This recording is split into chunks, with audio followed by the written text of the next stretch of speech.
Hola, ¿cómo están? Mi nombre es Olga Díaz y desde la Asociación Civil Nativitas quiero presentar un trabajo que va a fundamentar nuestros talleres, nuestras tareas de acompañamiento y todo lo que ofrecemos desde la asociación.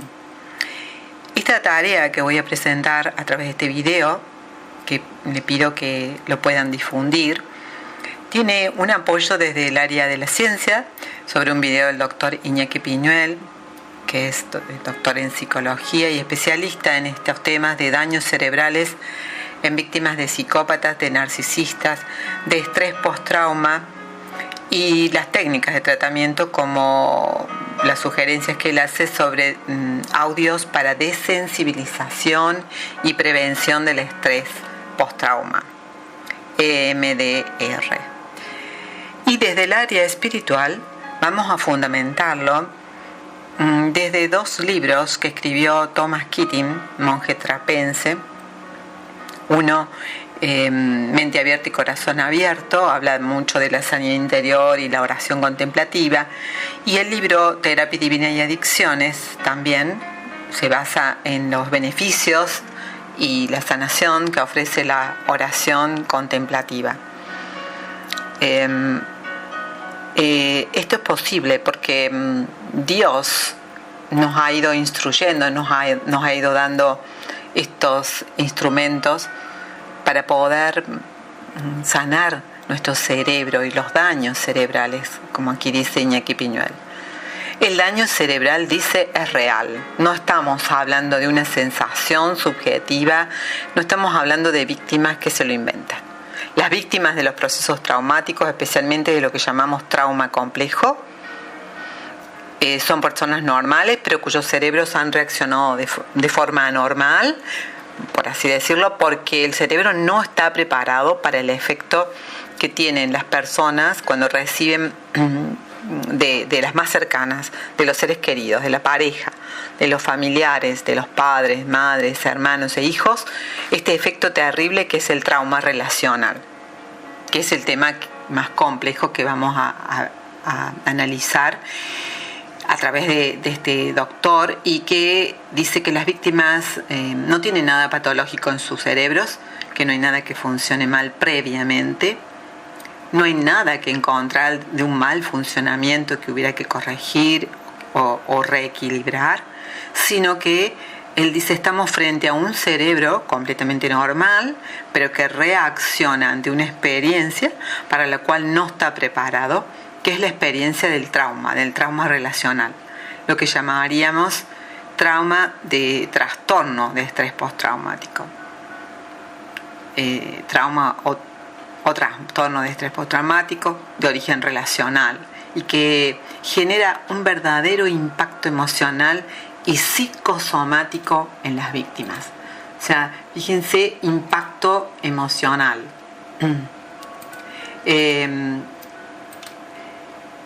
Lo que sigue este estrés postraumático es que cuando una persona normal se empareja con una persona psicópata o con rasgos psicopáticos, o sufre secuelas dentro de una relación íntima o dentro de un grupo de amistad o de trabajo, como sería también el moving, o dentro del entorno familiar, estamos en una situación que es inesperada, para lo que el sistema nervioso y nuestro cableado neuronal no tiene herramientas, excepto lo que vamos a ir viendo a continuación. En general se genera como un hematoma psíquico, ¿no? Y acá dice que hematoma significa el trastorno de estrés postraumático por intentar de alguna manera encapsular esa experiencia y ponerla en un lugar donde no haga daño, para poder seguir con la vida normal. O sea que ese hematoma psíquico que la mente intenta encapsular sería para que interfiera lo menos posible con la vida que llevamos, pero en realidad no es así, no sucede así. Por eso es que en la experiencia que sufren las víctimas, ese impacto en sus emociones, en sus sentimientos, en su resistencia psíquica, en su memoria a corto plazo, en su capacidad atencional, en otras capacidades cognitivas. Todo este impacto hay que atribuírselo no a una degeneración cerebral prematura, como tienen miedo algunas víctimas de que tener Alzheimer o algún síndrome o un tumor, porque de repente no se acuerda de las cosas. No. Mi memoria funciona mal, mis emociones van y vienen, dicen. No puedo centrarme en el trabajo, no puedo concentrarme en una tarea. Todas son secuelas esperables que vienen de un cerebro que no está funcionando como antes. Un cerebro que recibió un impacto psicológico, neurológico del trauma. Para poner un símil, del cerebro traumatizado ha recibido un impacto de un gran trauma. Por ejemplo, intento de asesinato, una violación, una catástrofe, también el hecho de una pandemia, como estamos pasando ahora. El cerebro es sometido a una alta tensión puntual. Y esa vida de estrés, el cerebro salta. Su cerebro no pudo con esa experiencia, con ese suceso. Y ha hecho que no haya resistencia para esa experiencia, ¿sí? El impacto, cuando es un único trauma, lo llamamos simple, ¿no? Es lo más atípico cuando hablamos, pero no es el caso de los generados por psicópatas. Estos rara vez generan un único impacto, rara vez. Generalmente es más bien un maltrato a base de una continua hostilidad. En el caso de los psicópatas o de estos rasgos, decimos que hay un bombardeo amoroso al principio, pero cuando comienza a llegar al desprecio, la fase de denigración, la víctima entra en una confusión, en una perplejidad que da lugar a otros daños y a estos y otros daños postraumáticos. La diferencia que hay con un trauma simple, que es un hecho puntual, que sí puede ser grave, como una violación, un intento de asesinato. Esto es un hecho puntual, un trauma simple. La diferencia con el trauma complejo, que es la que generan los psicópatas, narcisistas, es que allí hay una cadena de sucesos, ninguno de los cuales puede ser suficientemente intenso o grave para el quiebre, pero que no resiste el cableado neuronal y hace que la víctima entre en este cuadro postraumático.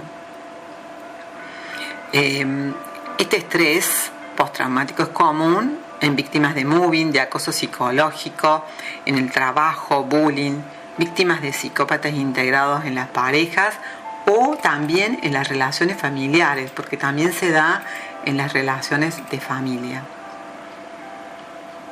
Cuando el cerebro de la víctima recibe ese impacto, de esa serie de acciones continuas, repetidas en el tiempo, aparentemente ninguna muy grave, pero que van sometiendo gota a gota a una tortura a la víctima, llega un momento que el cerebro no puede más. Y acá hablamos de un umbral crítico. Hay que analizar en cada caso los antecedentes de las víctimas, porque pueden haber tenido otros traumas anteriores, y eso hace que se quiebre ante una relación así psicopática mucho más rápido. Contrariamente a los que muchos creen que un trauma que ocurre a veces en la niñez no prepara para la vida, ni a los niños, ni a nadie, cuando han sufrido en una familia disfuncional o familias caóticas o desestructuradas. Estos traumas no han sido en vano, han generado no una mayor resistencia como mucha gente cree, sino que ha ido generando una capacidad de quebrarse ante situaciones hostiles mucho más rápido cuando llegan en la vida adulta. Y entonces el cerebro de estos niños tiene una predisposición, una vulnerabilidad especial. Lo que llamamos carga previa del trauma explica la vulnerabilidad. También explica la velocidad con la que el cerebro va a generar este impacto. Si la persona ya había sufrido traumas familiares, abusos, maltratos, va a caer mucho antes. Una persona con este estrés postraumático no es más que una víctima de una serie de eventos, para lo cual la especie humana, el ser humano, no está preparado. No estamos preparados para recibir un trato denigrante, de ninguneo, un maltrato, hostilidad, traición, murmuración, que habitualmente en los casos de psicópatas integrados u otros generan en las víctimas. Y esto el cerebro no lo puede obviar, no lo puede eludir. Va a generar una respuesta típica que incorpora reacciones, por supuesto, emocionales, daños cognitivos y también una repercusión en la parte somática, biológica, a partir de enfermedades psicosomáticas. Y también va a influir en el cerebro de acuerdo, sea nuestro cerebro izquierdo, derecho, se quiebra algo allí. Y una persona bajo el efecto del estrés postraumático despierta un día sin que nada diferente haya pasado y se da cuenta que no puede más, que su cuerpo no le obedece, que su mente está confusa, que no puede con la vida, con sus emociones, no le obedece al control de la razón. Técnicamente hablando, lo que se produce, acá vamos bien en lo técnico, es una desconexión entre las partes superiores del cerebro, el córtex cerebral, y las zonas del interior del cerebro más profundas, que son las del sistema límbico, que regulan las emociones. Allí quedó como un cortocircuito, fundidas, con mal funcionamiento. El día que esto ocurre, la víctima se pregunta qué me sucede. Puede haber tenido una experiencia previa años o meses anterior. Por eso no identifica lo que le ha sucedido o lo atribuye a una enfermedad psicosomática que ha generado el trauma, o a una depresión, o a una sensación de indefensión, de tristeza, y como dije antes, de depresión. Y una persona que ha sufrido estrés postraumático tiene una respuesta psicosomática típica. Aparecen dolores, afecciones extrañas, reacciones dermatológicas, reacciones del sistema digestivo, afección gástrica, colopatías, extrañas alergias, extrañas reacciones, que son todas la traducción de un problema, ¿no? Una alerta biológica, psicosomática, que aparece y confunde el diagnóstico de las víctimas. Lo confunde bastante. En realidad, la psicología tradicional pocas veces puede identificar esto. Y el trastorno de estrés postraumático tiene una base en una conducta exterior de amenaza para la vida y la integridad. Y eso es lo que siente la víctima, la gran amenaza. Y va a tener su correlato interior en un daño que se puede observar y que hoy, acá dice el doctor Piñol, cada vez hay más evidencias empíricas de cómo observarlo en las áreas del cerebro y también en las que tienen que ver con las emociones del sistema límbico, que es la parte que regula también la memoria, el cíngulo hipocampal, que está afectado, y que presenta también alteraciones morfológicas que no estaban antes del trauma. La buena noticia de todo esto es que es posible remitir una vez que la persona se cura de ese estrés, del trastorno. Por tanto, la base del trastorno de estrés postraumático es real, neurológica. No estamos hablando de una invención, de una exageración de las víctimas. Hay un funcionamiento alterado del cerebro que viene acreditado y que se puede acreditar a través de técnicas muy bien y muy claras de escaneo cerebral correspondientes. ¿Cuáles son las alteraciones? En torno a este trauma aún hay un tema que es recurrente, que es la amnesia. La memoria no funciona bien. De los daños en la memoria a corto plazo, o sea, no me recuerdo dónde dejé las llaves, dónde dejé el auto, si he buscado algo. Estas alteraciones en la memoria vienen de un impacto postraumático, de una inundación de cortisol, una hormona bien tóxica para nuestro cerebro, que mantenido en el tiempo va a perjudicar, va a degradar el funcionamiento neurológico y va a producir lesiones y alteraciones también en las áreas hipocampales responsables del funcionamiento de la memoria. Las emociones que quedan en carne viva, la víctima se siente desfallecer. Esa es otra alteración. Otra de las personas que tienen una desregulación del afecto. Hay una hiperactivación, a veces hipersensibilidad, todo altera, todo hace llorar, cualquier cosa irrita, fácilmente se enoja, fácilmente entra en un estado de frustración o ataques de cólera. Este mal funcionamiento emocional, la víctima siente que no tiene control real, como si hubiera perdido el cerebro, el control de la parte más elevada, más superior, sobre las partes más primitivas que son las emocionales, del sistema límbico, hipotálamo, y todas las áreas conectadas con la amígdala, que son las áreas funcionales responsables de las emociones, de la motivación y de la emoción. Algunas personas experimentan un breakdown, un venirse abajo todo el sistema emocional. Experimentan una completa indefensión con abatimiento, con retracción, con una gran tristeza que paraliza y desactiva toda respuesta que llega a incapacitar a la persona para una vida normal.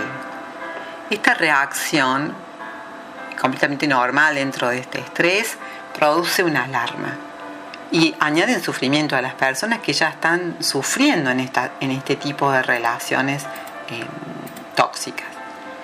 El cerebro, en su mal funcionamiento, va a producir una serie de efectos psicológicos también, que van a desconcertar más a la víctima, ¿no? Aparición de una serie de flashbacks o memorias afectivamente contaminadas o activadas, recuerdos invasivos de sucesos dolorosos, de sucesos terribles, de traiciones, de malos tratos, de discusiones, de mentiras para tapar otras mentiras. Se producen como en forma de una película que la víctima puede ir visualizando, estando despierta o también dormida en forma de pesadillas. Cuando esto último ocurre, da lugar a un efecto por ahí demoledor para una persona que sufre estrés, porque se llama un insomnio retrógrado, que es el insomnio que se produce no tanto el no llegar a dormirse, sino el despertarse tempranamente y no poder volver a dormirse, porque el cuerpo, el sistema mental, no quieren volver a experimentar esa pesadilla, ese sufrimiento, esto que está contenido, ese flashback que está contenido dentro del sueño. Este trastorno postraumático que produce flashback, a medida que la persona también se le van presentando estímulos, que son por ahí lugares, pasar por un cine, una casa, también pueden ser otros estímulos desencadenantes, olores, sensaciones corporales que se hacen por asociación, desencadenan en el cerebro una respuesta al trauma. Como si alguien rozara con un punzón la herida que está abierta. La reacción del cerebro cuando algo roza o pasa cerca de esa memoria dolorosa que está almacenada, pero que es disfuncional, la respuesta es una intensa reacción disfórica con un intenso sufrimiento, que hace que las víctimas que están experimentando estos flashbacks están volviendo a sufrir emocionalmente con la misma intensidad las reacciones emocionales de aquellas experiencias que se reviven una y otra vez en la mente. Y cuando una persona revive intensamente con cualquier flashback esto doloroso en el cerebro, una supervivencia, ¿no? Lo primero que va a hacer es una reacción del tipo amnésico, intentar borrar, intentar olvidar, no recordar la experiencia, meterla más profundamente para que no vuelva a suscitar ningún flashback de sufrimiento. Claro, acá el cerebro puede resguardarse por un momento, pero a largo plazo esto va a tener sus consecuencias. La amnesia perversa, que así le vamos a llamar, o le llama el doctor aquí, consiste en olvidar lo malo, todos los malos tratos, las humillaciones, el ninguneo, la hostilidad, para quedarse solo con lo bueno. De acá que el riesgo queda incrementado de volver a integrarse en las relaciones psicopáticas.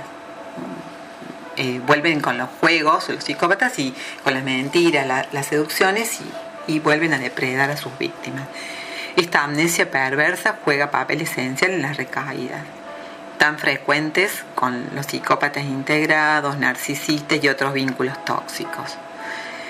De ahí que un objetivo esencial, dice el doctor Piñuel, de la psicoterapia del amor cero, es trabajar las memorias para que el cerebro no se vea obligado a borrar, a olvidar. Mantener el recuerdo, eso sí, pero sin que el recuerdo tenga lo doloroso, el sufrimiento, la carga emocional adversa. El objetivo es que las víctimas ganen en intensidad la recuperación de las memorias, pero pierdan el carácter doloroso que está asociado. Aquí voy a hacer una observación en cuanto a lo que Thomas Keating dice luego, lo vamos a contar en la oración contemplativa, que también permite recuperar los recuerdos y lo que podemos decir atravesar la cruz, desensibilizar también, sacar toda la carga emocional, no bloquearlos, no evadir los recuerdos. Hay personas, dice el doctor Piñol, que creen que por el hecho de que el año es un año cerebral, requiera de un tratamiento biológico, médico, químico para la recuperación de las funciones cerebrales normales. Ciertos medicamentos tienen el poder de mitigar respuestas emocionales, respuestas disfóricas, ansiedad, tristeza, pero a cambio van a embotar emocionalmente y dejan al paciente, y acá dice una palabra, zombificado, o sea, como un zombie, evitándole mucha intensidad, emociones negativas, pero lo lleva a perder su vida casi total emocional. En contra de este enfoque biológico-médico para tratar los traumas, el doctor dice que va a reivindicar, después de muchos años de dedicarse a estos temas, la autorreparación que tiene el cerebro en situaciones de trauma. El cerebro tiene una capacidad para sanar con las debidas condiciones y circunstancias. Pero muy especialmente él se quiere referir a que el cerebro tiene la capacidad de sanar mediante terapia que sean de desensibilización y reprocesamiento del trauma, que no son simplemente la administración de psicofármacos. Que eso simplemente puede desactivar los efectos neurológicos, desensibilizar las memorias, permitir que el trauma, esto es lo más importante, que esos recuerdos se integren correctamente al cerebro, dentro de la biología del cerebro, pero no con la carga emocional, entonces no va a desencadenar esas reacciones adversas.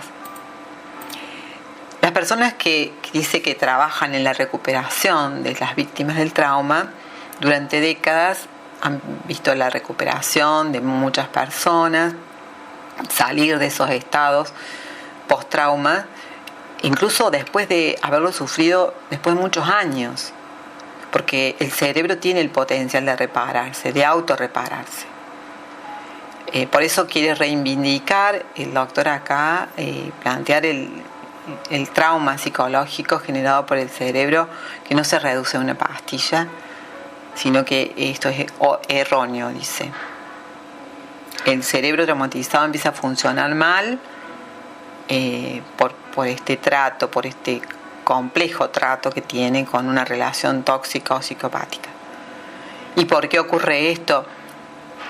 Porque él hace una asociación aquí de la pareja del psicópata que tiene las mismas reacciones que podría haber tenido con una figura de apego primaria, sea un padre o una madre.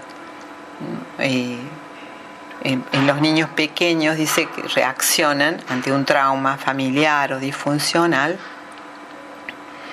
cuando los padres los abandonan emocional o psicológicamente, los dejan expuestos a un apego inseguro. Los niños tratan de apegarse, ¿no?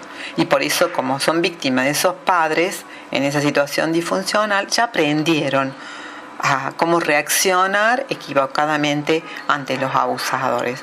Tienen vías neuronales que es más fácil, digamos, transitar en la vida adulta.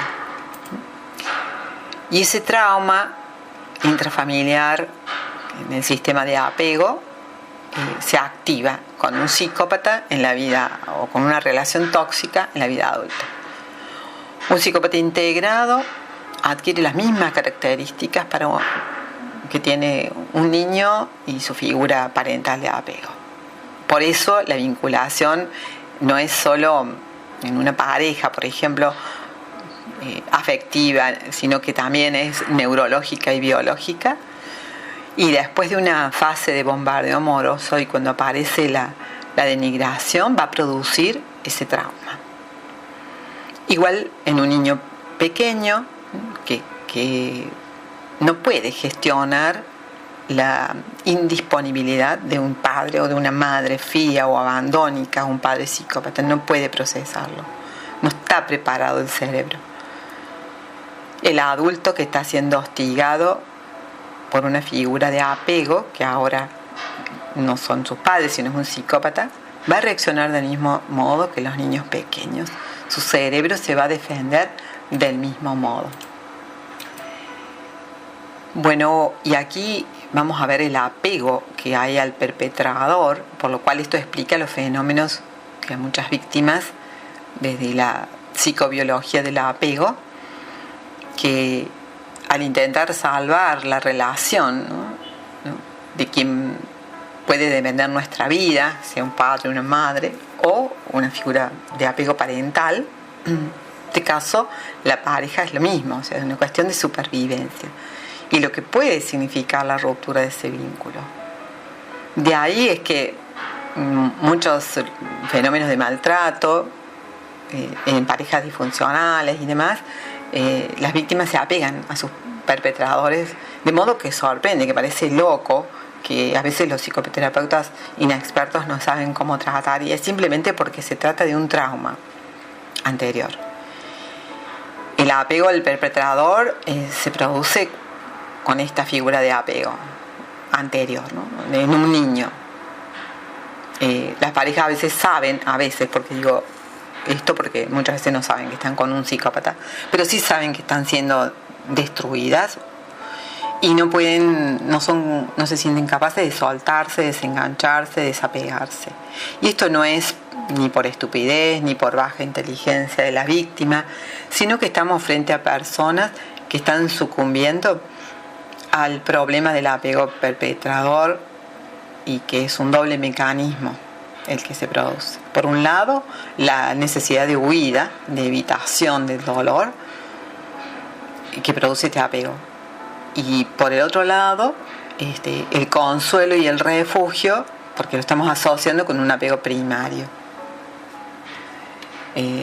Este es un modo de vincularse doble o mal vincularse. Se llama disonancia cognitiva. Esta dicotomía que existe entre dos fuerzas, que son disyuntivas, son opuestas, que destrozan literalmente a la víctima. La hacen vivir una experiencia típica que llamamos de los psicópatas integrados disonancia cognitiva. Por un lado, está la víctima que puede llegar hasta negar, trivializar y restarle gravedad al hecho lesivo. Esta disonancia cognitiva hace que las víctimas permanezcan años y a veces décadas queriendo forzar la vista, queriendo forzar esta relación de apego. Contra la disonancia cognitiva cabe la realidad. Para las víctimas de psicópatas integrados es una fuerza interna que va operando y que esto explica por qué no son capaces de salir de esas situaciones y que los llevan a fenómenos para las recaídas. Otro de los fenómenos neurológicos que van apareciendo en las víctimas que tienen este postrauma se llama transfusión de la maldad, que el psicópata en su relación con la víctima produce. ¿Qué ¿Qué es esta transfusión de la maldad? No es más que una reversión del lugar de control, que es típico en los traumas. Las víctimas, no de todo tipo de estos eventos traumáticos, para obtener una sensación de control, para romper con la impotencia que pueden desarrollar, una ilusión de control. Y van a sentirse responsables de lo que pasó, culpables. Esta es una inoculación o transfusión de maldad que viene explicada por cómo los psicópatas en la segunda fase, o los tóxicos, cuando van denigrando a la persona, van tratando de quebrar su resistencia psíquica, su autoestima, su autoimagen, romper las relaciones sociales de la víctima y hacerla parecer como alterada o loca. En ese intento para acusar a la víctima, esa alteración que provoca, es que ellas desarrollan esa estrategia de querer revertir. Primero desestabilizan a la víctima y la manipulan atribuyéndole toda la culpa. ¿Cómo puede vivir esta reversión del control, ¿no? Y la persona se pregunta, ¿seré yo la que estoy mal, equivocada, psicópata, histérica? La vivencia más habitual entre las víctimas es que esa transfusión de maldad opera paralizando la defensa de la víctima. La persona se siente avergonzada, paralizada, no se defiende. Incluso las personas buscan a veces ayuda psicoterapéutica pensando que son las causantes de la relación o de la ruptura o de lo que está sucediendo. Y la poca experiencia de algunos profesionales llevan a cronificar esto. Otra alteración que producen son las adicciones secundarias. Como primaria tenemos a veces directamente las adicciones a los químicos o al alcohol, pero acá hay una adicción secundaria porque es una adicción que se usa con el efecto de calmar el post-trauma, a calmar el sufrimiento que se siente, ya sea tomando alcohol, consumo de sustancias, tranquilizantes, drogas legales o ilegales. O sea, la víctima intenta no estar presente, salir a otro tiempo y a otro lugar a través de este consumo, solamente para aliviar o para calmar o para regular el sufrimiento que siente post-trauma. Y aquí se pueden ver las diferencias de técnicas para ver los cerebros cuando han sido afectados por la adicción. Recordemos que cuando aparecen estas adicciones para calmar, el funcionamiento que el cerebro no está adecuado a tener. También podemos incluir acá adicciones como al juego, al sexo, a la pornografía, también otras como autolesionarse, cortarse, arrancarse pelos, uñas, trozos de piel. Todas estas conductas buscan generar estados emocionales incompatibles con el sufrimiento de los flashbacks. Son intentos fallidos, equivocados, porque el resultado de la adicción es complicado a largo plazo. Por supuesto, siempre van a traer un efecto a largo plazo que va a ser grave, por más que en un primer intento es simplemente de causar una calma. También puede estar incluida acá la adicción a la cólera o a la ira, que es muy común en las personas con este post-trauma. Una irritabilidad que la lleva a culpabilizarse mucho después. Se sienten mal, cargan contra las personas que viven cerca de ellas, personas que no tienen nada que ver con el trauma originario, descargan esa ira por su estado de ánimo que está descontrolado. Siempre estas adicciones son formas de evitar el dolor. Mantienen aparentemente lejos la emoción que se quiere evitar a través del consumo o a través de conductas. Aprendieron por casualidad que una pequeña lesión, una herida, producía esa calma o ese estado de ánimo que luego ellos van a provocar. Pero cualquiera sea la adicción que estamos intentando para evitar la emoción de que está detrás, no va a curar el trauma. Lo único que va a ayudar sería el desensibilizarse. Cuando la víctima no intenta estar aquí, no estar ahora con la adicción, está haciendo un intento fallido de eludir el dolor del trauma. Es un intento fallido. Bueno, aquí el doctor va a hablar entonces sobre algunas terapias que él propone en esta psicología del trauma. Es una recolección intensa memoria que la víctima va a llevar. Desensibilice todos esos eventos, toda esa respuesta emocional de los flashbacks. Tratar de desensibilizar en su memoria todos estos activadores. El problema de los flashbacks es que son memorias que tienen un contenido emocional altamente tóxico, nocivo, que desencadena vergüenza, culpa, malestar, tristeza, llanto, dolor intenso.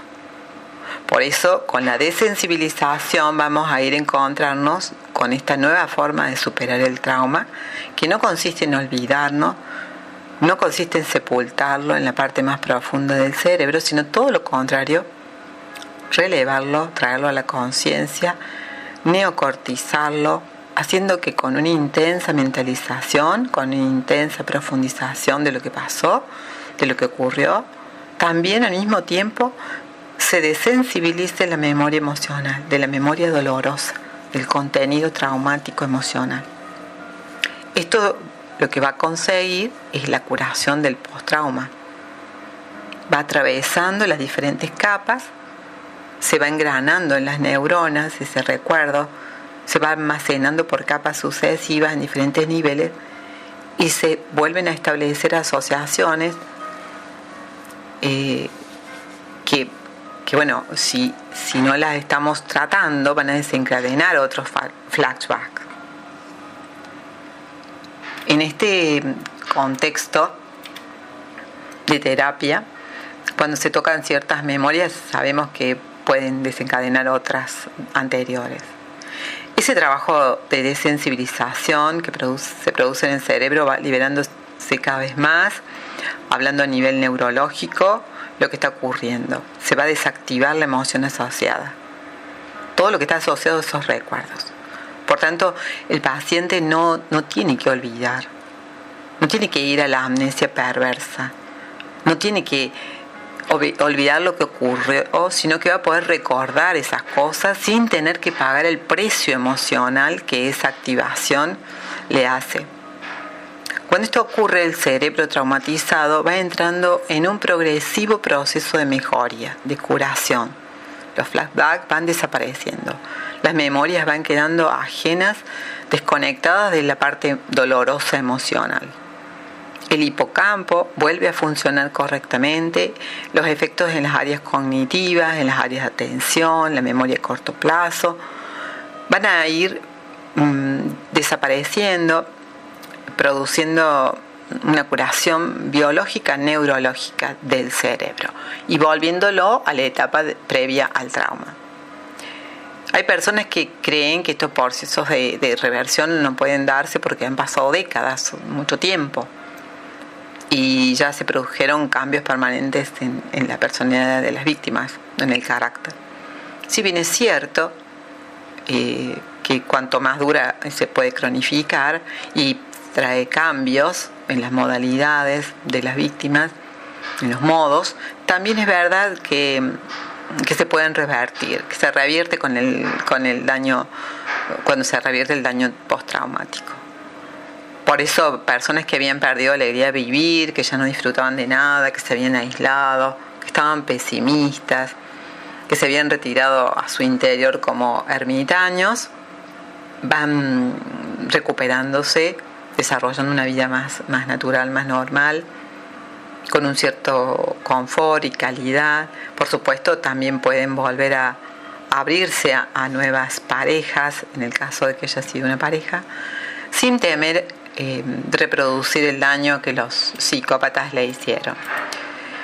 En esta recuperación de la reversión del daño psicológico y neuronal, la terapia solamente verbal es cuestionable, dice el doctor Piñuel. Solamente una psicoterapia verbal, extraer a la luz, a la mente lo que sucedió, hacer que hable la víctima o el terapeuta, no se trata de una terapia tradicional, dice él, la que permite desensibilizar el contenido traumático. Porque él dice aquí que la experiencia con tantos pacientes es que a veces han estado por terapias en años y no han logrado resolverlo, ¿sí? Al contrario, sino que en lugar de desensibilizar el trauma, lo que ha pasado es que se ha resensibilizado y se han creado nuevas condiciones para que el daño quede más encastillado, más engastado en el cerebro. No sirve simplemente la terapia de contar, de buscar alivio en el psicólogo. Es imprescindible que haya otras técnicas para desensibilizar ese contenido de las memorias emocionales traumáticas con lo que están enganchadas.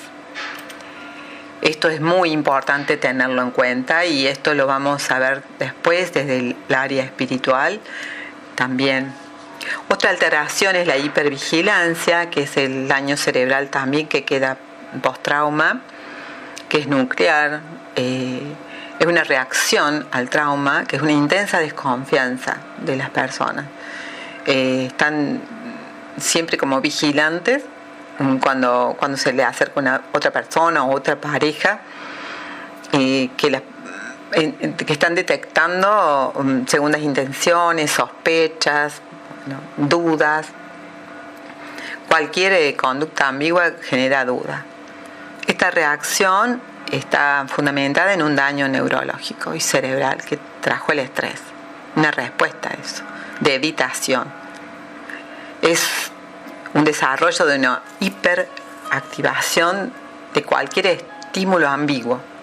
La persona queda a la defensiva, ¿no? Como cuando hay un ruido estridente, un sistema de alarma que la mantiene en hipervigilancia, en una desconfianza sistemática respecto a los demás y sobre todo a figuras de apego. Esto es muy importante tenerlo en cuenta para conocerse y para respetar el estado. Por eso a veces la nueva pareja de una víctima de un psicópata es blanco de sospechas, de situaciones que en realidad no suceden, porque también la persona puede haber sufrido acoso psicológico. Este es otro síntoma, otro daño que queda, este acoso psicológico que puede darse tanto en el trabajo como en el ámbito escolar. Trae aquí una enfermedad asociada, una somatización en la fibromialgia. Y aquí habla el doctor Piñuel de que la fibromialgia es una forma de representar el trauma, o sea, la paliza psicológica emocional que tiene la víctima, que viene causada por un agotamiento mitocondrial, dice, pero que representa perfectamente el efecto que tiene una relación desgastante que la lleva a estar atenta, rígida, esperando lo peor en cada segundo de su vida. La fibromialgia tiene una doble vertiente, bien sean ciertas dominancias, afecciones, dolores musculares y articulares en zonas específicas, u otra versión que tiene los mismos síntomas, pero sobre todo tiene un gran agotamiento mental. Se habla de fatiga crónica. Estamos hablando, dice él, según su opinión, de una misma moneda con dos caras. Es el caso de tantas víctimas que ahí apareció la cronificación del post-trauma. Aquí hay dos casos grandes de avance respecto a cómo se puede mitigar ese agotamiento, que si bien es físico, pero también estamos hablando de post-trauma y que requiere la curación de eso para revertir el efecto. Por eso en la fibromialgia y el síndrome de fatiga crónica es necesario trabajar las causas para revertir los efectos. Otro caso sería la adicción a la ira. Para muchas víctimas la ira sirve para un comportamiento de acting, para a veces de romper todo, tirar todo, de convertir emociones en comportamientos. Pero para mantener también sirve viva el recuerdo del trauma. La ira, lejos de descargar, puede guardar el recuerdo y la memoria de la injusticia con la que fui tratado, de lo que se me hizo, de la traición, del trauma, de los abusos. Allí aparece la cólera y la ira. Pero dice acá Piñuel que va a intentar dar la verdadera y única explicación de la ira como adicción, ¿no? Y es una conducta de evitación. En su opinión, después de haber trabajado mucho tiempo con víctimas y trabajar el post-trauma como capas de una cebolla, que en la periferia están estas emociones, ¿no? Como la ira y la cólera, que van como tapando las capas más profundas de estas emociones, y dentro de lo más profundo y lo más peligroso que siente la víctima es una gran tristeza, una distimia, un sentimiento de completa pena, y no puede entrar allí. Por eso cuando conseguimos que el paciente conecte con esos profundos, intensos sentimientos de tristeza, de pena, de abandono, logramos que lo desensibilice. Y allí estamos a un paso de la curación. Es cuando la persona permite elaborar el duelo de lo que le hicieron, conectarse con la pena más profunda, con ese océano de tristeza. Por fin, cuando se conecta,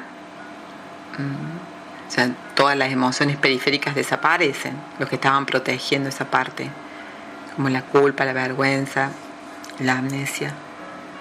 Y se puede ir al centro y al foco de la cuestión,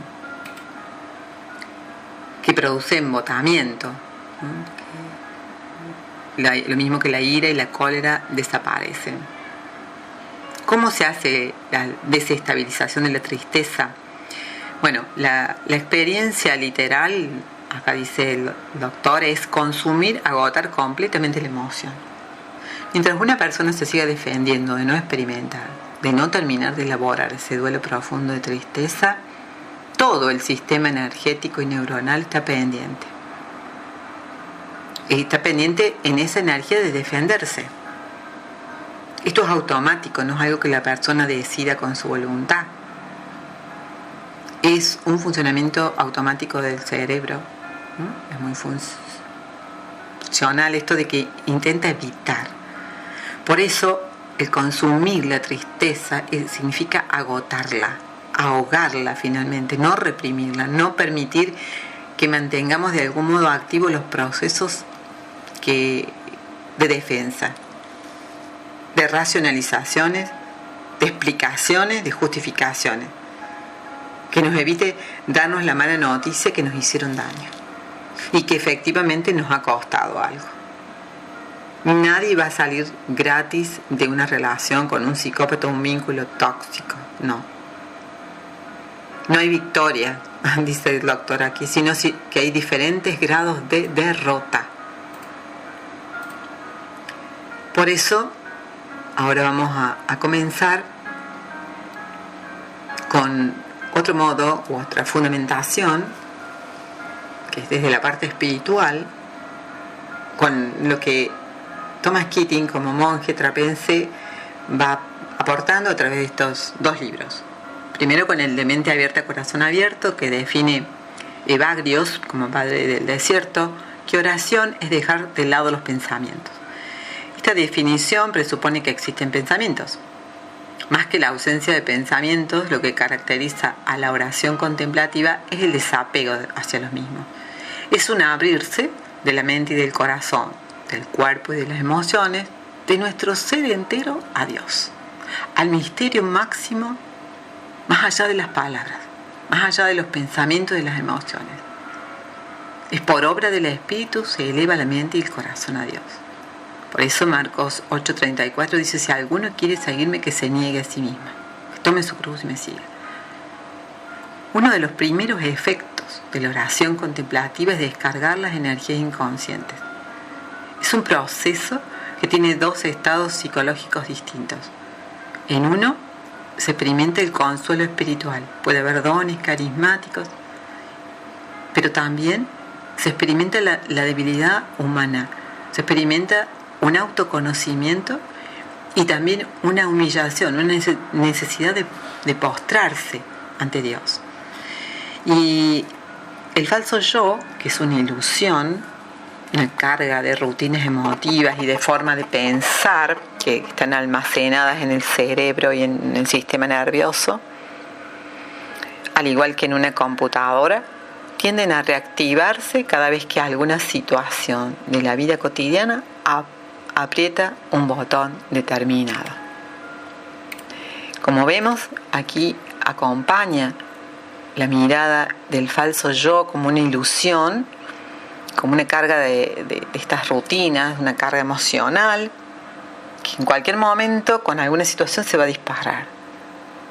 Y que a veces le decimos que este falso yo tiene motivaciones religiosas o que vienen de Dios, pero no del falso yo. Por eso la oración contemplativa sana ese egoísmo en sus raíces, para poder actuar espontáneamente bajo la acción del espíritu y no bajo la acción del falso yo. O sea, para poder ser más libres. Pero acá nos vamos a apoyar en Hebreos 4:12. Ciertamente, dice, es viva la palabra de Dios y eficaz, más cortante que espada alguna de dos filos, penetra hasta las fronteras entre el alma y el espíritu, hasta las junturas y médulas, escruta los sentimientos y los pensamientos del corazón. La palabra sagrada, una vez establecida, ayuda a reducir el número de pensamientos banales y desviar los más interesantes que aparezcan en la superficie de la conciencia. Esto no se logra contra un ataque contra los pensamientos, todo lo contrario. Se trata de dejarlos pasar, de consentir su presencia y desear la presencia y acción de Dios en el interior. Constante renovación del consentimiento para convertirse en ese hábito de dejarse penetrar por Dios y de crear una atmósfera propicia.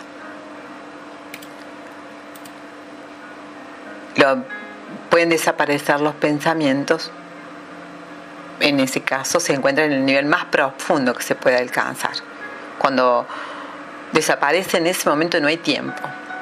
El tiempo es una medida que para lo que está pasando, pero acá no pasa nada. Ahí uno se conecta con la eternidad y con la eternidad de Cristo, con lo atemporal, una experiencia maravillosa. La palabra sagrada no es un vehículo que nos lleva de la superficie del río a las profundidades, sino es una condición para llegar hasta allá.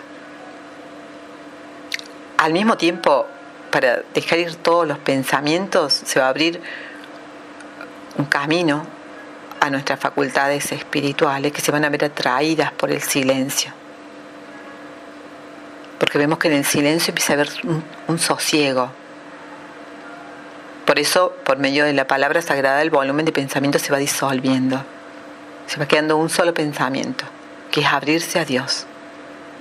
La palabra de Apocalipsis 3:20 dice: mire que estoy a la puerta y llamo.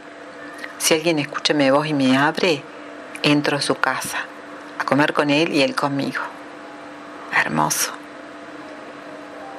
No es un gran esfuerzo abrir esta puerta, es una decisión. Nuestras preocupaciones ordinarias se van a ir. Hay pensamientos que nos atraen porque estamos apegados a ellos, a raíz de nuestros problemas de nuestra primera infancia de orden emocional. En la oración contemplativa, el espíritu nos sitúa en una situación de descanso, de dejar de luchar. Una unción secreta. El espíritu sana las heridas de nuestra fragilidad humana, a un nivel que va mucho más allá de nuestra percepción psicológica. Es lo mismo que si una persona está anestesiada. No tiene idea de cómo va la operación en la sala de cirugía, sino que se entera después. El silencio interior es el surco perfecto para que el amor divino eche raíces. Es un lugar muy particular. Por eso la oración de contemplación, hay varios modos, tiene una cuestión especial de un silencio profundo en un momento, de una presencia profunda. Y dice, los pensamientos a veces funcionan como una carnada con un pez en un lago. Si muerdes el anzuelo te va afuera. O sea, hay que volver a la palabra sagrada para entrar en ese tiempo de presencia de Dios. En la voluntad hay más afectividad que efectividad. Cuando uno trata de lograr algo por un esfuerzo propio, todo lo que está haciendo es reforzar el falso yo. Por eso dice más afectividad, ese esfuerzo. Es esa palabra tiene una connotación de hacer esfuerzo para recibir, para progresar en la vida espiritual o en la oración contemplativa, y no es así. Si uno se da cuenta que ya no hay pensamientos, eso también es un pensamiento. En ese momento, si se deja de lado esto, se entra en la conciencia pura, conciencia de sí mismo. Entonces ya no importa nada. Uno está firmemente arraigado a lo que tiene importancia, que es el amor divino. No, nada importa. No hay ni ruido que perturbe, nada. Desde el punto de vista del amor divino, el dolor puede ser gozo. La palabra sagrada es el medio para liberarse de la tendencia de adherirse a un pensamiento que esté distrayendo. Por eso los pensamientos, como dice acá Thomas Keating, a veces tienen una carga emotiva que impide la disposición al misterio de la presencia de Dios. Por eso deberíamos restar importancia a cualquier cosa psicológica que se nos presente. Lo más sensato es la actitud de un niño, descansar en los brazos de Dios. Lo más sensato es meditar, que es un ejercicio de ser más que de hacer. En tanto que si estamos bajo la influencia del falso yo y sus viajes egocéntricos, tenemos las cortinas cerradas y no puede entrar la luz. La actitud que más refuerza al falso yo es el instinto de posesión o de control. Por eso este instinto debe disminuir. Cuando nos hallamos en esa profunda paz, cuando todo pensamiento se ha vaciado, toda imagen, una misteriosa plenitud ilumina todo. Parece rodearnos y penetrar en nuestra conciencia. Nos trae ahí la conciencia más pura. Disfrutamos de esa calma, a pesar que por ahí puede fluir algún pensamiento indeseable. Allí retornamos a la palabra sagrada. Lo único que deseamos es sentirnos bañados por esa luz, por ese amor que unge lo más íntimo de nuestro ser con la gran ternura de Dios. Es como si Dios depositara un gran beso en medio de nuestro espíritu. Y ahí todas nuestras dudas, heridas, culpas son sanados en un instante, con tanto amor, con tanta experiencia de sentirse amado por Dios. Se desvanecen todos los temores. ¡Qué belleza! ¿Y de qué manera dejo que Dios actúe en esta oración? Bueno, la percepción de Dios está saturada de asombro, de reverencia, de deleite. Hemos sido creados para ser felices y no tiene nada de malo en serlo. Pero desafortunadamente, la mayoría hemos sido privados de esa felicidad cuando aparece porque nos queremos apoderar de ella. Y ahí está el error. La mejor manera de recibir es regalar. Entrar y salir de la paz es normal, pero hay que disfrutar la paz. Así vamos a descubrir que la próxima vez que oremos, quizás nos asalten, como dicen los pilotos de avión, turbulencias. Pueden llevar hasta el desasosiego interior, pero hay que resistir, aceptarlos, dejarlos pasar. Si comenzamos a darnos cuenta de que no estamos pensando nada y nos quedamos con ese pensamiento, estamos a un paso de la unión divina. Claro que podemos ser lanzados fuera de ese delicioso silencio, pero cuando uno se da cuenta, puede volver lo más suave posible. Hay un tipo de pensamiento que se origina a través de la práctica regular de la oración contemplativa, que pone en funcionamiento la purificación interior. Esta dinámica de pensamiento, esta es una psicoterapia divina. Sí, eso dije, psicoterapia divina, pero que está diseñada para cada uno, para vaciar lo inconsciente y liberarnos de los obstáculos que impiden el libre fluir de la gracia santificante en nuestro cuerpo, emociones y mentes. Santificante y sanadora. Esto es la página 72 del libro.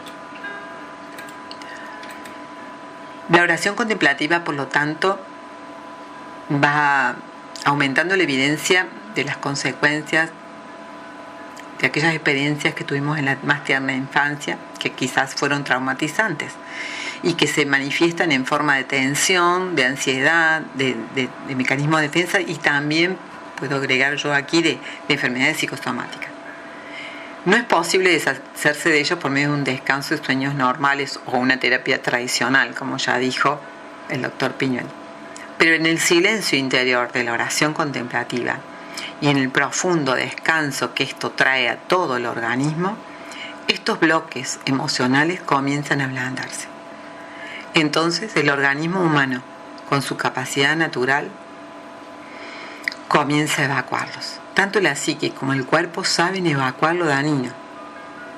La basura emotiva que está en nuestro subconsciente surge durante la oración en forma de pensamientos. A veces esos pensamientos tienen urgencia, energía o carga negativa, emocional. A veces no tenemos idea de dónde vienen. Solamente una sensación vaga o aguda o de incomodidad. Se aceptan, no se pelea con ellos. Es la mejor forma de deshacerse de ellos. A medida que la profunda paz que fluye de la oración contemplativa diluye estos bloques emocionales, surgen y se multiplican cosas reveladoras. ¿Sí? Surge el autoconocimiento sobre la parte más oscura de nuestra personalidad. Dios sube el voltaje, asume el carácter de nuestro maestro, y entonces ahí le pedimos con gran sinceridad de nuestro Padre que tenga piedad, que nos perdone y que sobre todo nos sane, nos restaure. Por eso necesitamos depositar toda nuestra confianza en Dios. Y eso no es posible a veces cuando la confianza con nuestros padres no fue uno de los recursos o valores que estuvo con nosotros en la relación. ¿Y qué relación hay entre contemplativa y autoconocimiento? El autoconocimiento, según la tradición cristiana, es el enfoque interior de nuestra motivación oculta, de las necesidades, de las exigencias dentro nuestro, que influyen en nuestra forma de pensar, sentir y actuar, y que no nos damos ni cuenta. Ejemplo, acá dice el monje que cuando era abad representaba la imagen paterna en el monasterio, y le llamó la atención de que algunos monjes jóvenes lo trataban inconscientemente como si fuera su padre. Él pudo ver claramente allí que estaban tratando ellos de resolver los problemas emotivos con figuras de autoridad de su primera infancia. La relación, dice, conmigo no era conmigo. Cuando practicas la oración contemplativa con regularidad, tus recuerdos naturales para obtener salud psíquica empiezan a revivir. Ves claramente la falsa escala de valores que está echando a perder tu vida. Los programas emocionales de la primera niñez, que estaban sepultados en el nivel inconsciente, aparecen con agudeza y claridad en el nivel consciente. Si existen en tu psiquis obstáculos para abrirse a Dios, al amor divino, te lo va a mostrar. A medida que desaparecen, te hallarás más y más en la presencia de Dios disfrutándolo. La oración contemplativa fomenta la sanación de nuestras heridas. Si continúas fielmente con la práctica de la oración contemplativa, estas heridas psíquicas sanarán, sin volver a traumatizarse, sin volver al trauma. Después de haber hecho oración algunos meses, seguro que vas a experimentar el surgimiento de pensamientos fuertes con carga emocional. Estos nos revelan alguna experiencia traumática de los primeros años o algún problema de la vida presente que no esté resuelto. Esos pensamientos con carga emocional son casi siempre el modo en que el inconsciente expulsa la basura emocional. A consecuencia de este proceso, con el tiempo, nos va a ir invadiendo una sensación de bienestar y de libertad interior. Los mismos pensamientos de los cuales uno se lamentaba en oración van a quedar liberando, sacando el daño de la psique.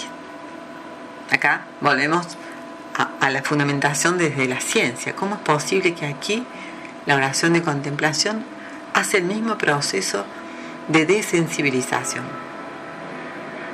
Una forma de ocuparse de un desasosiego, de un dolor físico, de una emoción o miedo, es reposar en esa sensación dolorosa por 1 o 2 minutos. Permitir que el dolor mismo sirva de palabra sagrada. Por ahí yo puedo sentir dolor y decir: ten piedad, Señor, ten piedad. Y allí me quedo en ese dolor. Es un momento hasta que el amor de Él lo absorbe. En otras palabras, dice el monje, una de las formas más sencillas de dejar ir una emoción es sintiéndola. A las emociones penosas, los dolores físicos se disipan cuando se los acepta. Esto permite que se inicie una dinámica que trae paz y otras veces trae pensamientos y emociones. Ambas experiencias son partes del proceso de integración y de sanación. Por tanto, debe aceptarse cada experiencia con la misma paz y gratitud y confianza en Dios. Ambas partes son indispensables para el proceso de transformación, tanto la paz como la incomodidad de algunos pensamientos y emociones. Esta oración es un curso para aprender a desapegarnos y a no depender de qué pensamos. Vamos a lograr conocer a Dios en el silencio interior. Los obstáculos que nos impiden avanzar tienen que ser allanados de una forma u otra.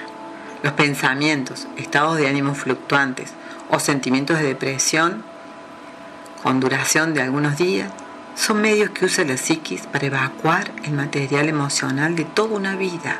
O sea que hay un tiempo en que vamos a estar evacuando ese malestar emocional. Cuando pasen, el interior psicológico se sentirá mucho mejor. La comparación es como cuando sientes náuseas. Es desagradable devolver lo que se ha comido, pero luego te sentirás muy bien. Página 75 a la 77.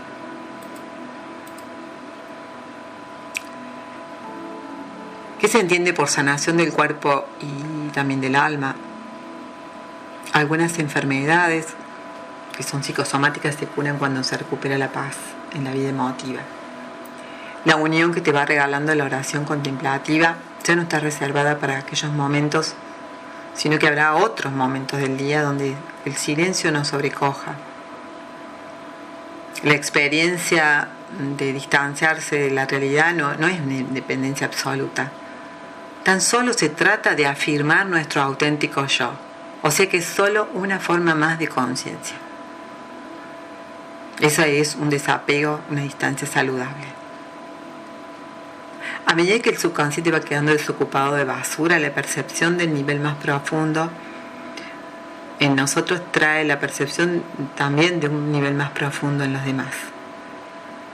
Sí, iríamos con el mandamiento de amar a los demás como a nosotros mismos. Esa es la base, dice. Cuando de verdad te amas, te das cuenta de que tu auténtico yo es la expresión de Cristo en ti. La penetración de la luz divina en nuestras almas es un rayo de oscuridad de acuerdo con San Juan de la Cruz. La razón por la cual vemos una luz en una habitación oscura es por el polvo que está allí. Si no hubiera polvo, el rayo de luz atravesaría el recinto sin hacerse visible. Este es el símbolo del desarrollo pleno de la oración contemplativa, que es tan pura que no es perceptible para el que la recibe. Solo se manifiesta en la transformación progresiva de la persona. Y esa persona manifiesta a Dios más que cualquier otro sacramento. Esto es página 82, pero ya del libro Terapia Divina y Adicciones, que lo pueden descargar también de nuestra página web. Por eso no hay que entrar más en batalla con nuestros pensamientos ni con nuestras cargas. Solamente debemos dejarlos estar. Todos padecemos dolencia original. Todos padecemos la falta de intimidad con Dios. No es un pecado porque no es la culpa de nadie. Es la manera en que venimos a la vida y desarrollamos nuestra identidad. Nuestra identidad se basa en a veces equivocados programas emocionales o en la forma idealizada que hemos tenido nosotros de algo. Por eso, transitar los 12 pasos es sabiduría. Si nos saltamos algunos de ellos, resulta la marcha reducida del proceso. Así que Thomas Keating acá recomienda dar los pasos uno tras otro. El fracaso, alguna caída, alguna lucha, todo esfuerzo realizado para abandonar los sentimientos inquietantes es un éxito. Pero la inteligencia es muy hábil. La inteligencia va a tratar de sostener el sistema del falso yo y sus programas para la felicidad. Siempre está concibiendo programas mayores y mejores para la felicidad que no funcionan. Pero es tan brillante e inteligente que pueden inventarse toda clase de defensas. Así, sin que importe lo claro que resulte para todos los demás que están enfermos, no me debe afectar. A las personas intelectuales con una adicción a veces se les plantea un problema especial. ¿Cómo pueden ir más allá del intelecto, que piensa que puede curarlo todo por sí misma? Esas son las personas intelectuales. Esto afecta también a todo ser humano que quiera alcanzar la salud. Como dice San Juan de la Cruz, consiste en tener una relación, pero consciente y continua con Dios. Consciente y continua. Por eso es tan importante esta terapia divina y adicciones, donde pedimos a Dios y le permitimos que entre, que reduzca la intensidad de las pulsiones de felicidad a través de la gratificación, que hemos estado acostumbrados a gratificarnos. Como si se tratara de un psiquiatra, tenemos una relación con Dios como nuestro psicoterapeuta divino. Es necesario que tenga lugar la llamada transferencia, en la que desarrollamos la confianza en nuestro terapeuta como figura de autoridad. Y que quizás esa confianza no la tuvimos con nuestros progenitores, ¿no? Pero necesita ser sanada mediante la experiencia de un terapeuta diestro, y Dios lo es. También puede ser con un acompañamiento adecuado. El verdadero Dios está dispuesto a perdonar y de hecho, según el Evangelio, está especialmente preocupado por esa necesidad que tenemos nosotros de ser perdonados. Esta es la razón por la que Jesús vino. Por eso Jesús comía y bebía con pecadores, manifestando la solicitud divina por nuestra debilidad y el daño que otros nos han hecho, consciente, o que hemos hecho, lo hemos tenido en nuestra primera infancia, o el que hemos hecho nosotros a otros o a nosotros mismos. Él nos ama en la medida en que lo necesitamos, en la medida en que lo necesitamos. Fíjense bien lo que dice esta medida. De cuanto mayor es la necesidad, tanto más acudimos a su infinita misericordia. Podemos incluir la plegaria de ayuda al Espíritu Santo para recordar incidentes sin activar mecanismos de defensa. Podemos estar abiertos a Dios, exponiendo lo sucedido sin comentarios, sin defensa, sin exageraciones, solamente los hechos. Dios va a estar interesado en saber lo que podemos aceptar, lo que nos hayamos hecho a nosotros mismos con toda crudeza. El primer paso es la humildad, la aceptación de quiénes somos, nosotros mismos. Los 12 pasos vamos a describirlos como un camino espiritual, una escalera hacia un despertar espiritual. Empezamos, dice, a practicar los 12 pasos del programa en nuestras vidas diarias para que nosotros y las personas que nos rodean podamos encontrar sobriedad emocional. Aquí tocamos un tema esencial de los 12 pasos, la sobriedad emocional. Es tan valiosa, dice Thomas Keating, que merece la pena abordarla de nuevo, que es evidente que este paso se refiere a una transformación de la conciencia que acompaña e impregna toda nuestra vida y nuestras relaciones. Por eso la sobriedad emocional es ese desprendimiento de nuestras ideas de felicidad o del falso yo y también de nuestra dependencia excesiva. En el proceso de los 12 pasos afrontamos experiencias traumáticas de la primera infancia y como consecuencia esto queda relativizado. Entonces la energía que poníamos originariamente en nuestra búsqueda desesperada de felicidad y a través de programas emocionales que no funcionaban, ahora está disponible para el servicio de Dios y a otros. La idea que quiere subrayar el autor es que a medida que se toma conciencia de la cara oscura de nuestra personalidad y de la cantidad de energía que se invierte en programas emocionales para obtener esa seguridad, ese afecto, ese poder o ese estima y aprobación, llega un momento en que no se puede gobernar nuestras vidas, o sea, se cae en un estado desesperado. Y aquí Thomas Keating habla del mysterium tremendum et fascinans. Esta experiencia, dice, produce ciertamente un despertar. Ciertamente. A veces es un avance repentino, pero lo más frecuente es que se trate de un cambio gradual, de un proceso. El verdadero yo despierta a medida que el falso yo se duerme. Y le preguntan, ¿llega a morir el falso yo? Bueno, dice, al menos su intensidad se reduce. Nunca vamos a perder nuestros rasgos temperamentales, pero es difícil distinguirlos en personas que ya han alcanzado una cierta integración, autenticidad que las hace eficaces en los servicios o los ministerios a los que se entregan. Por eso el despertar de nuestro yo es un estado ampliado de la conciencia que no limita nuestra relación con Dios a las reflexiones racionales sobre las cualidades divinas. Esta experiencia es mucho más íntima. Nos lleva a un abrazo, a una intimidad de la bondad, de la presencia, del amor de Dios.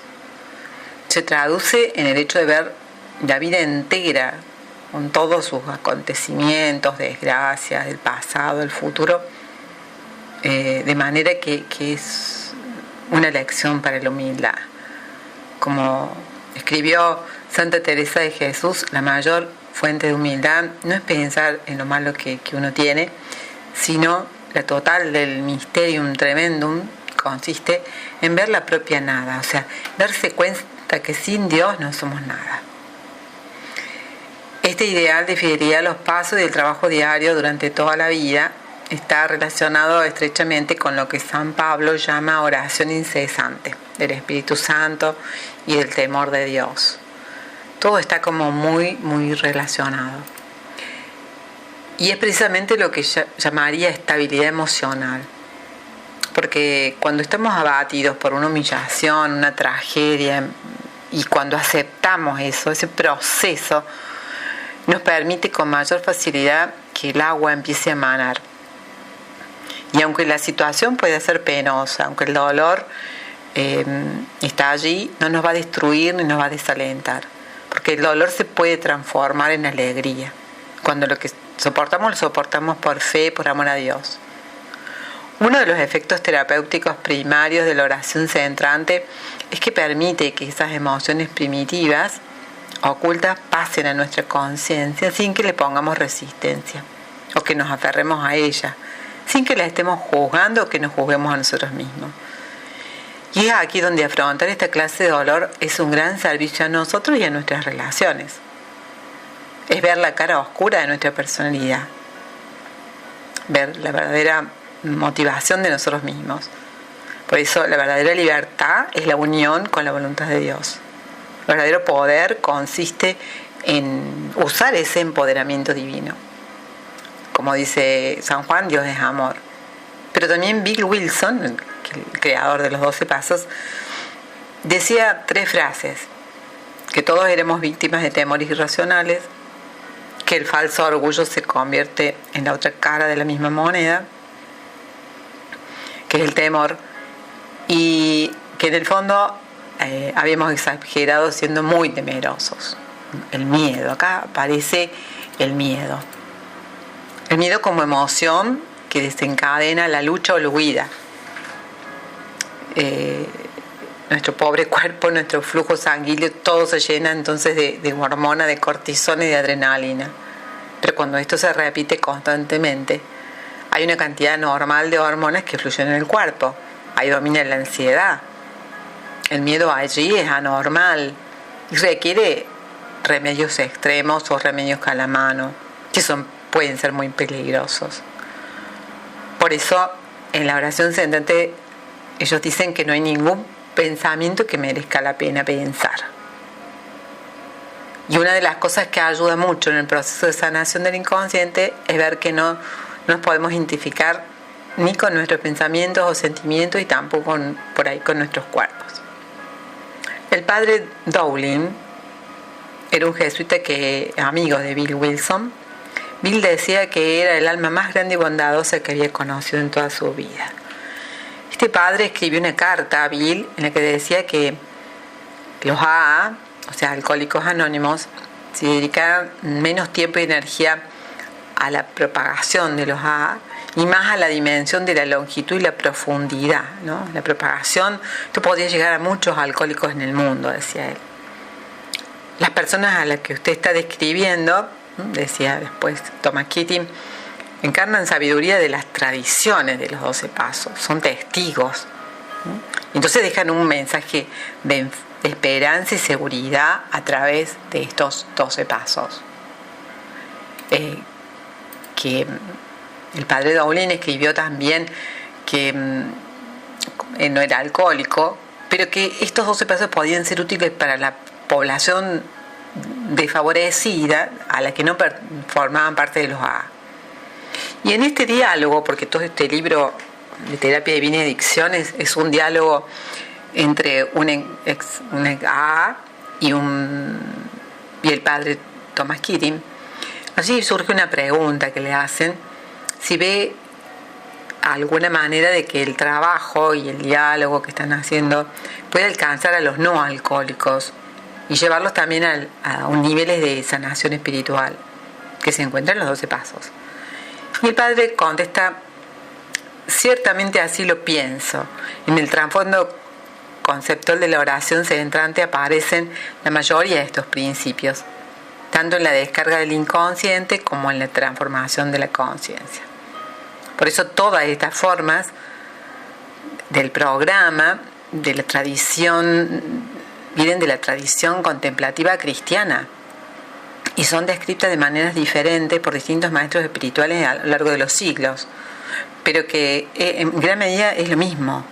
Y lo que Bill Wilson y esta gente hicieron, dice acá Thomas Keating, y no sé si fueron conscientes de esto, fue resumir la esencia de la tradición contemplativa cristiana y darles una forma más simple, sencilla y clara. Entonces, dado que todos participamos de la condición humana, todos podemos beneficiarnos con el logro de estos 12 pasos. Así va terminando el libro acerca de los beneficios de transitar los 12 pasos. Bueno, en mi caso yo podría agregarle que he escrito un libro que se llama Límites Santos, donde tomo estos 12 pasos de diferentes compulsiones, pero lo hacemos bíblico. Tenemos una parte de enseñanza y una parte bíblica, por lo cual, mediante la oración contemplativa, con la palabra de Dios, se convierte en un gran canal de sanidad. Así que bueno, aquí estamos terminando esta fundamentación de nuestros talleres. Te pedimos que te suscribas al canal. Estos libros los podés encontrar gratis en nuestra página web. Solamente necesitas ser amigo o asociado para que te agendemos a la página, y hay una biblioteca muy grande de libros gratis al cual podés acceder. Y si necesitas hacer algún taller personalizado de estos, desde ya estamos invitándote, y aquí están los teléfonos y los contactos para que podamos tener una experiencia de esto, de este despertar espiritual, de esta sanación de nuestro cerebro y de nuestras emociones. Que una lluvia de bendición los bendiga.